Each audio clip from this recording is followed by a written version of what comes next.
Venti se queda aquí en la taberna con Diluc.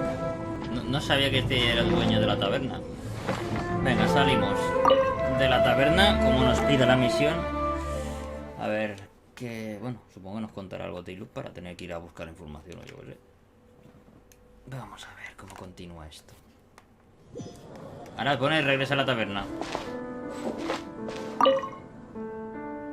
Se busca mujer joven de cabello rubio y con ropas exóticas. Toda información es bienvenida. Si tienes información de valor, habla con Amber, la exploradora. Mil gracias. Pues sí, somos los dos sospechosos.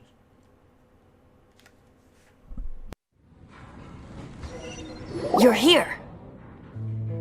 Wait, you're... Well, first of all, I contacted more than one person. Secondly, she came here as Jean herself, not as the acting Grandmaster. A Jean you would never see, even as an honorary knight. What a surprise. I heard about the Holy Lyre, but I never suspected it was you. So, the sound of the Holy Lyre can purify Storm Terror and return it to normal? Is that true? That's right. Your honorary knight is putting themselves on the front line to try and resolve this Storm Terror issue. Now that's the hotshot of the Knights of Favonius I'm talking about. Feels like we're breaking the law, though. I understand this kind of absurd explanation is hard to believe, but we can ask the bard to play the song again to try and persuade... I believe you. To persuade our stubborn command... Wait, what? I can't think of any reason for Dvalin's betrayal, given it was once one of the Four Winds. However, if it was poisoned in the battle over Mondstadt all those years ago, and then corrupted by the Abyss Mage after it woke up, we can't really blame it. But as acting Grandmaster, I obviously cannot make such a statement publicly. Diplomatic pressure from the Fatui makes it hard for us to seek a peaceful resolution to the Storm Terror issue. People would think I've lost grip on the gravity of the situation. That's why I can only do this in private. That's one of the reasons I don't like the Knights of Favonius. What surprises me is that you would believe in Outlander so easily. My cautious and meticulous superior, even you trust him, don't you, sir?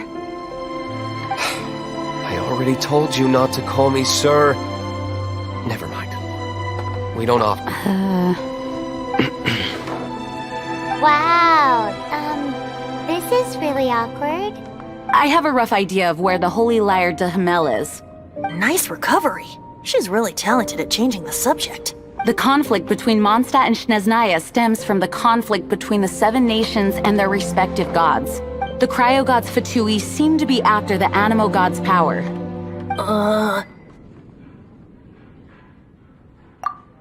Right. If the Knights of Favonius publicly prevented an attempt on Dvalin's head, then the only other way to affect the Animo god's power is to take the Holy Lyre. The number of Fatui that have come to Mondstadt is far from limited. I've already managed to coerce a few reports out of them. Diluc has determined that the Holy Lyre is not being held in the Goth Grand Hotel. I imagine they don't want to leave something stolen in a place where it could be so easily found. Paimon gets it. If too much of a scene gets made, then it becomes a big diplomatic issue. Such is the diplomacy between the Seven Nations. Outlander, ready to go?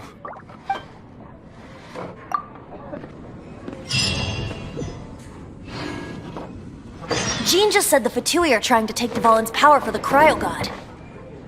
I fear this might fall short of their true intentions. I think they intend to use Barbados' connection to the wind to draw him out. Just like Lisa traced the source of the storm to the temples. The god of Animo?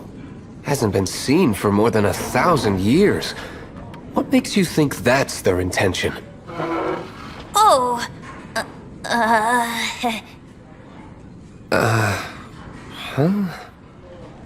Forget it. I don't like having to pry. Here, take this. What is it? A disguise to protect your identity. Put it on before you run into the Fatui. Unfortunately, there's still one of Mondstadt's allies. At least that's the facade we're maintaining. Our actions are going to get them stirred up. Better to not implicate yourself on a personal level.